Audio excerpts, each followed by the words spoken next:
ચાલો આજે આપણે ગુજરાતના એક એવા ભવ્ય પ્રોજેક્ટની વાત કરીએ જેની કહાણીમાં પ્રગતિ અને પીડા બંને જોડાયેલા છે. આ ગાથા છે પનામ ડેમની. એક એવી અજાયબી જેણે એક આખા વિસ્તારની તસવીર તો બદલી પણ એની એક મોટી કિંમત પણ વસૂલ કરી. તો ચાલો આખી વાતને બરાબર સમજીએ. આપણે પનામ ડેમની સફરને 5 ભાગમાં જોઈશું. ડેમ બન્યો એ પહેલાંની હાલત શું હતી, પછી એનું નિર્માણ કઈ રીતે થયું, એનાથી ફાયદા શું થયા, એની પાછળ કઈ કિંમત ચૂકવવી પડી અને છેલ્લે આજે એનો વારસો શું છે. આ વાર્તાની શરૂઆત થાય છે એ જગ્યાથી જ્યાં આ ડેમ આવેલો છે.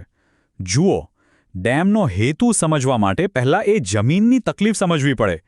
આ વિસ્તાર છે ગુજરાતનો મહીસાગર જિલ્લો, એક એવો પ્રદેશ જ્યાં પાણી હંમેશાથી એક બહુ મોટો પડકાર રહ્યો છે. તો સૌથી પહેલાં વાત કરીએ એ સમયની, જ્યારે ડેમ નહોતો. એ દાયકાઓ સુધી આ વિસ્તારની ઓળખ હતી પાણીની તરસ. ડેમ બન્યો એ પહેલાં મહીસાગર વિસ્તારની હાલત કેવી હતી એની જરાક કલ્પના કરો. પાણીની કાયમી તંગી, વરસાદ ક્યારે આવે ને કેટલો આવે એનો કોઈ ઠેકાણો નહીં, અને વારંવાર એવા ભયંકર દુકાળ પડે કે ખેતી તો શું, પીવાના પાણીના પણ ફાફા પડી જતા. સરકારને પણ રાહત કામો પાછળ કરોડો રૂપિયા ખર્ચવા પડતા હતા. તો આટલી મોટી સમસ્યા સામે સમાધાન પણ એટલું જ મોટું અને મહત્વાકાંક્ષી હોવું જોઈએ, ખરું ને? અને એ સમાધાન હતું પનામ ડેમ. અને હા, આ કોઈ 2-4 વર્ષમાં પતી જાય એવો પ્રોજેક્ટ નહોતો. આને બનાવવામાં લગભગ 3 દાયકા નીકળી ગયા. 1971માં કામ શરૂ થયું અને છેક 1999માં એની આખી કેનાલ સિસ્ટમ સાથે આ પ્રોજેક્ટ પૂરો થયો. આ જ બતાવે છે કે આ કામ કેટલું વિરાટ હતું. હવે આ ડેમની જે ભવ્યતા છે ને, એ એના આંકડા પરથી જ ખબર પડે. આ એક મેસનરી ગ્રેવિટી ડેમ છે, એટલે કે પથ્થર અને કોન્ક્રીટના પોતાના જ વજનથી એ પાણીના પ્રચંડ દબાણને રોકી રાખે છે. 56 મીટરથી પણ વધુ ઊંચો અને લગભગ 270 મીટર લાંબો. જબરદસ્ત! અને આ વિરાટ બાંધકામ કેટલું પાણી રોકી શકે છે? લગભગ 738 મિલિયન ક્યુબિક મીટર. કલ્પના કરવી પણ મુશ્કેલ છે. પણ આટલા પાણીથી તો હજારો ઓલિમ્પિક સ્વિમિંગ પૂલ ભરાઈ જાય. આ પાણીથી જ બને છે પનામ જળાશય, જેણે આખા વિસ્તાર માટે જીવાદોરીનું કામ કર્યું. તો આટલા મોટા એન્જિનિયરિંગ પ્રોજેક્ટ પછી એના ફાયદા તો થવાના જ હતા, અને થયા પણ. ચાલો જોઈએ કે કેવી રીતે આ ડેમ ખરેખર આ વિસ્તાર માટે એક જીવાદોરી સાબિત થયો. આમ તો ડેમના ઘણા કામ છે, પણ એનો સિંહ ફાળો એટલે કે લગભગ 70% પાણી તો ખેતી માટે જ વપરાય છે. આ જ એને એક સિંચાઈનું પાવર હાઉસ બનાવે છે. એ સિવાય પીવાનું પાણી, પૂર નિયંત્રણ અને વીજળી ઉત્પાદનમાં પણ એ મદદ કરે છે. અને આ સિંચાઈની અસર જમીન પર કેવી દેખાય એ જુઓ. ડેમના પાણીથી 36,000 હેક્ટરથી વધુ જમીન લીલીછમ થઈ ગઈ. 132 ગામના ખેડૂતો જે પહેલાં માંડ એક પાક લઈ શકતા હતા, એ હવે વર્ષમાં 1થી વધુ પાક લેતા થયા. અને આ બધું શક્ય બન્યું લગભગ 100 કિલોમીટર લાંબી કેનાલ અને સ્થાનિક ખેડૂતોના સંગઠનોને કારણે. ખેતી તો ખરી જ, પણ સાથે સાથે સ્વચ્છ ઊર્જા પણ.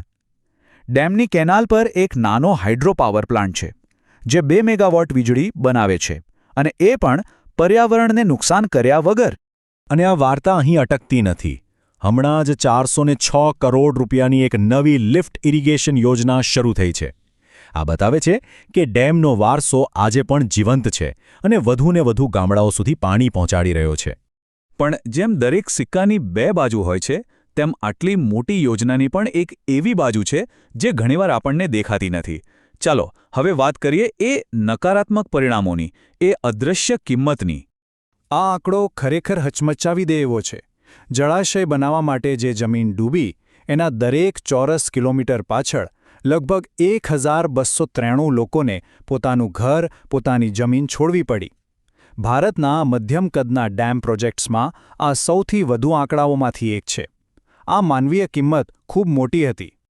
આ માત્ર આંકડા નથી, આ હજારો પરિવારોની વાત છે. કુલ 36 ગામો તો આખાને આખા પાણીમાં ડૂબી ગયા અને બીજા 6 ગામો અડધા ડૂબ્યા. આમાં મોટાભાગના આદિવાસી અને ગ્રામીણ પરિવારો હતા, જેમણે પોતાની પેઢીઓની જમીન અને રોજગાર ગુમાવી દીધા. અને વાત ખાલી ઘર છોડવાની નહોતી. જે પુનર્વસનની વ્યવસ્થા થઈ એ પણ અપૂરતી હતી. એક સર્વેક્ષણમાં સામે આવ્યું કે આના કારણે વિસ્થાપિત થયેલા પરિવારોને વર્ષો સુધી આર્થિક અને સામાજિક સંઘર્ષ કરવો પડ્યો. આ એક ખૂબ જ દુઃખદ વાસ્તવિકતા છે. માણસો પર થયેલી અસર સિવાય પર્યાવરણ પર પણ અસર થઈ. અને એમાં મુખ્ય છે જળાશયમાં કાપ જમા થવો, એટલે કે સમય જતાં નદી પોતાની સાથે જે માટી અને કાપ લાવે છે એ ડેમમાં જમા થતો જાય છે અને ધીમે ધીમે પાણી ભરવાની જગ્યા ઓછી થતી જાય છે. અને આ કોઈ નાની સૂની વાત નથી. એક અંદાજ મુજબ આટલા દાયકાઓમાં જમા થયેલા કાંપને કારણે પનામ જળાશયની પાણી સંગ્રહ કરવાની જે મૂળ ક્ષમતા હતી એમાં લગભગ 20% જેટલો ઘટાડો થઈ ચૂક્યો છે. આ ડેમના ભવિષ્ય માટે એક મોટો ખતરો છે. અહીં સ્પષ્ટ જોઈ શકાય છે 1977માં જ્યારે ડેમ બન્યો ત્યારની ક્ષમતા અને આજની અંદાજિત ક્ષમતા વચ્ચેનો તફાવત સાફ દેખાય છે. કાંપ જમા થવાની આ સમસ્યા એક સતત ચાલતો પર્યાવરણીય પડકાર છે. તો આ બધી વાત પછી આપણે ક્યાં પહોંચ્યા? પનામ ડેમનો વારસો શું છે? સાચું કહું તો એ એક સિક્કાની બે બાજુઓ જેવો છે, જેમાં એક બાજુ આશા છે તો બીજી બાજુ અફસોસ. તો જો પનામ ડેમ એક જ સમયે જીવાદોરી પણ છે અને એક જવાબદારી પણ. એક તરફ એણે હજારો હેક્ટર જમીનને પાણી આપ્યું, પીવાનું પાણી અને વીજળી આપી, તો બીજી તરફ એણે હજારો પરિવારોને બેઘર કર્યા, ગામડા ડૂબાડ્યા અને પર્યાવરણ સામે નવા પડકારો પણ ઊભા કર્યા. અને આ જ આપણને એક બહુ મોટા સવાલ પાસે લાવીને મૂકે છે. જ્યારે કોઈ એક પ્રોજેક્ટ એક સાથે આશીર્વાદ અને અભિશાપ બંને હોય, ત્યારે આપણે વિકાસ કે પ્રગતિને ખરેખર માપીશું કેવી રીતે? આ એક એવો સવાલ છે જેના પર આપણે સૌએ વિચારવું જ રહ્યું.